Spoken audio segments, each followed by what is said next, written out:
দু একজন মেরুদণ্ডহীন পুলিশ আছে, তাদেরকে আমরা চিহ্নিত করছি, ঠিক আছে? যেমন আমাদের সুন্দরবনের এসপি আছে কোটেশ্বর রাও, বুঝতে পারছেন? এরকম কিছু পুলিশ অফিসার আছে, আমরা তাদেরকে হিসেব করে রাখছি, তার হিসেব আমরা ঠিক সময় মতো দেব।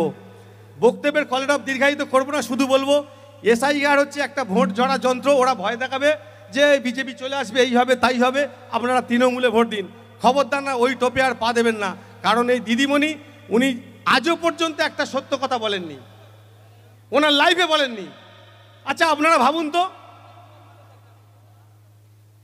এই যে আপনি মন্দির করলেন, মন্দির করা কাজ তো সরকারের নয়। সরকারের কাজ কি হবে? বেকার ছেলেদের কর্মসংস্থান কিভাবে হবে, যারা শিক্ষিত ছেলে তারা কিভাবে চাকরি পাবে, এগুলো দেখবেন। আপনি মন্দির করলেন, ভালো কথা করলেন, তা আপনার মন্দিরের যে প্রসাদ আপনার ভাইপোদের খাওয়ান, আপনি আমাদের খাওয়াচ্ছেন কেন? আমরা তো চাইনি।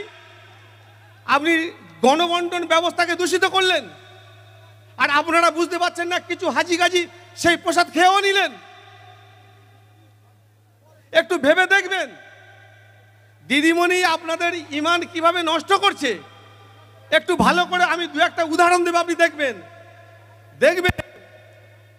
উনি যত রকম প্রকল্প নিয়েছে সব দেখবেন নামে প্রকল্পের লাস্টে দেখবেন শ্রী লিখে দিয়েছে না?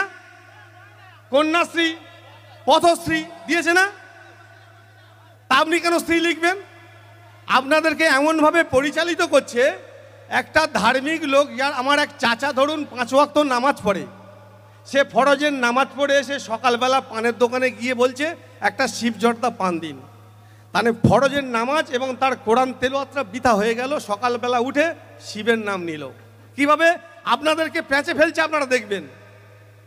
আমার কোনো মা যারা ধার্মিক, প্রতিদিন কোরআন তেলাওয়াত করে ফরজের নামাজ পড়ে, নামাজ পাঠ শেষে সকালে উঠান ঝাড় দিচ্ছে, পাশের বাড়ির ভাবির সাথে গল্প করতে করতে বলছে আমার লক্ষ্মীর ভাণ্ডারটা ঢোকেনি। আপনার ইমানটা কোথায় নষ্ট করছে দেখবেন। সকালবেলা আপনি কিছু মুখে দিলেন না, লক্ষ্মীর নামটা আপনি নিয়ে নিলেন। ভালো করে বুঝে যান, আমি ওই ধর্মকে ছোট করছি না। ওনার ধর্ম ওনার কাছে, আমার ধর্ম আমার কাছে। আপনার ধর্ম আপনি শান্তিতে পালন করবেন, আমার ধর্ম আমি শান্তিতে পালন করব। আমি মুসলমান ছেলে, আমি হিন্দু ধর্মের কিছু জানি না। আমি কেন প্রসাদ বিতরণ করব? আমি কেন অঞ্জলি দেব? আমি কেন তিলক কাটবো? আমি কেন ফিতে কাটবো? কাটা উচিত নয়। আপনি হিন্দু ধর্মের লোক, আপনি কেন মাথায় হিজাব দেবেন? আপনি কেন ইফতারে আসবেন? আপনি কেন লা ইলাহা বলবেন? আমি তো আপনাকে ডাকিনি। এই নোংরামো কেন? আমরা তো এই রাজনীতি করতে আসিনি। আপনার ধর্ম আপনি করবেন, আমার ধর্ম আমি করব। আপনার ধর্মকে আমি যেমন সম্মান করব, আপনি আমার ধর্মকে সম্মান দেবেন। এই যে নোংরামো ব্যবস্থা চালু করেছে, টোটাল মানুষকে বিভ্রান্তি ফেলছে। আচ্ছা আপনি লক্ষ্মীর ভাণ্ডার করেছেন, ওয়েলকাম, মেনে নিলাম। লক্ষ্মীর ভাণ্ডার করেছেন, তাহলে আমাদের জন্য মা ফতেমা ভাণ্ডার খুলুন, মা খাদিজা ভাণ্ডার করুন। আপনি কেন আমাকে লক্ষ্মী বলছেন? প্রতিবাদটা আমাদের এই জায়গায়, নওশাদ সিদ্দিকীর প্রতিবাদ এই জায়গায়। আচ্ছা আপনি দুর্গাপুজোতে 1,10,000 দিচ্ছেন, আমার ইমাম সাহেবকে আপনি 20,000 টাকা দিচ্ছেন না কেন? আমি তো বলছি আপনি 20,000 টাকা দেন, আমি আপনার সাথে একমত হবো, মানে আপনার সাথে দাঁড়াবো, আপনার পাশে গিয়ে দাঁড়াবো। আপনি ইমাম সাহেবকে 20,000 টাকা দেন, কেন আপনি 2,500 টাকা দিচ্ছেন? আর ইমাম সাহেবরা সেই 2,500 টাকা নিয়ে তাদের মনুষ্যত্ব বিবেকটা বিক্রি করে দিল। একটু বুঝবেন, শুধু ওই 500 টাকা নেবো আর ওই ছুটে গিয়ে ভোটটা দিয়ে দেবো, এটা করবেন না। বিবেক মনুষ্যত্ব জাগ্রত রাখুন। ভোটটা কোথায় দিলে আপনি আমাদের ভোট দেবেন আমরা বলতে চাইছি না যে আমাদের ভোট দিন।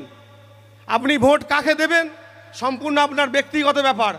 আপনার মেমোরি পরিশুদ্ধ করবেন।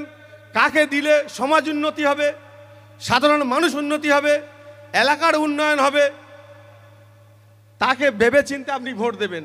আজ কদিন দেখছি ফেসবুকে শুধু লেখা হচ্ছে যে নওশাদ সিদ্দিকী কোনো উন্নয়ন করেনি তার বিধানসভা এলাকায়। দেখছেন না? আমি দেখতে পাচ্ছি, কিন্তু আপনারা দেখছেন না। আজকে শুনে যান, মাইকের আওয়াজ যতদূর যাচ্ছে তৃণমূলের বন্ধুদের বলছি, একটা বিধায়ক যদি তার বিধানসভা এলাকায় কাজ করতে না পারে, সেই ব্যর্থতা বিধায়কের নয়, সেই ব্যর্থতা হচ্ছে আপনার সরকারের। কারণ আপনার সরকার তাকে কাজ করতে দেয়নি। কাজ করার অনেক প্রসিডিওর আছে। যারা পঞ্চায়েত চালান, যারা এক্স সদস্য আছেন তারা জানবেন, পঞ্চায়েতের কোনো এলাকার কাজ করতে গেলে পঞ্চায়েতের একটা খাতা থাকে ওয়ার্ক অর্ডারের, সেই ওয়ার্ক অর্ডারের খাতায় কাজটা তুলতে হয়, তোলার পরে তারপর পাস হয়, তারপরে কাজ হয়। ঠিক বিধানসভায় এলাকায় যিনি বিধায়ক, তেনাকে কাজ করতে গেলে ডিএমের কাছে ওই রকম ওয়ার্ক অর্ডারের খাতা থাকে, সেখানে নওশাদ সিদ্দিকী পাট করে বুঝিয়ে দিয়েছেন যে কোন কোনগুলো কাজ করতে হবে, সেখান থেকে তার পাসগুলো দেয়নি, তাই তিনি কাজ করতে পারছেন না। আপনারা হিসেব চাইছেন তো? আমার নেতা, আমি দায়িত্ব নিয়ে বলছি, আমার নেতা গর্বের নেতা, আমার নেতা স্বাধীন নেতা, আমার নেতা মানে কি বলে বুক ভরা আমার নেতা প্রত্যেক দিন বলছে, আজও বলছে, আমার মনে হয় ঘুটিয়ে শরীফে বলবে। আপনারা যে হিসেব চাইছেন, 26শে ভোটের আগে আমার নেতা প্রত্যেকটা পাড়ার বুথে বুথে কোনায় কোনায় ব্যানার লাগিয়ে তৈরি করবে, কত টাকা পেয়েছে, কত টাকা কোন খাতে খরচ হয়েছে, সব হিসেব দিয়ে দেবে। কেন জানেন তো? আজও পর্যন্ত পৃথিবীর ইতিহাসে বিরল যে একটা এমএলএ কত মাইনে পায় সেটা বলার সাহস কারণ নেই, একমাত্র আমার বিধায়ক নওশাদ সিদ্দিকী রয়েছে। আমার বিধায়ক এটাও বলে যে মোবাইল রিচার্জ 3,500 টাকা বাৎসরিক রিচার্জ, সেখানে সরকার 5,000 টাকা দিচ্ছে, কেন? প্রতিবাদ কেউ করেনি, করেছে নওশাদ সিদ্দিকী। সেই দম, সেই সৎসাহস তাঁর আছে, তিনি হোর্ডিং এবং ব্যানার লাগিয়ে বুথে বুথে টাঙিয়ে দেবে তার বিধানসভায় তিনি কত টাকা খরচ করেছেন, কত টাকা পেয়েছেন। যাই হোক, বক্তব্যের কলের অফ দীর্ঘায়িত করবো না। জেলা সভাপতি আছেন, ওনারা বলবেন, লোকাল নেতৃত্ব বলবেন, আমাদেরও যেতে হবে। আর একটা মিটিং আছে আমার সরিষা অঞ্চল, আমি সেখানে যাব। আপনারা সবাই ভালো থাকবেন, সুস্থ থাকবেন, কোনো প্ররোচনায় পা দেবেন না, পুলিশকে সম্মান করবেন, পুলিশের সঙ্গে কোঅপারেট করবেন। তবে যদি কোনো বেয়ারা পুলিশ থাকে, দু একটা পুলিশের নাম আমাদের কাছে লিখে দেবেন, বাকিটা আমরা বুঝে নেব। সবাই ভালো থাকবেন। নমস্কার, সালাম, আদাব জানিয়ে আমি আমার ক্ষুদ্র বক্তব্য শেষ করছি। ইনকলাব জিন্দাবাদ, ইন্ডিয়ান সেকুলার ফ্রন্ট জিন্দাবাদ, আমার নেতা আপনার নেতা নওশাদ সিদ্দিকী জিন্দাবাদ। আজকের এই মহতী জনসভায়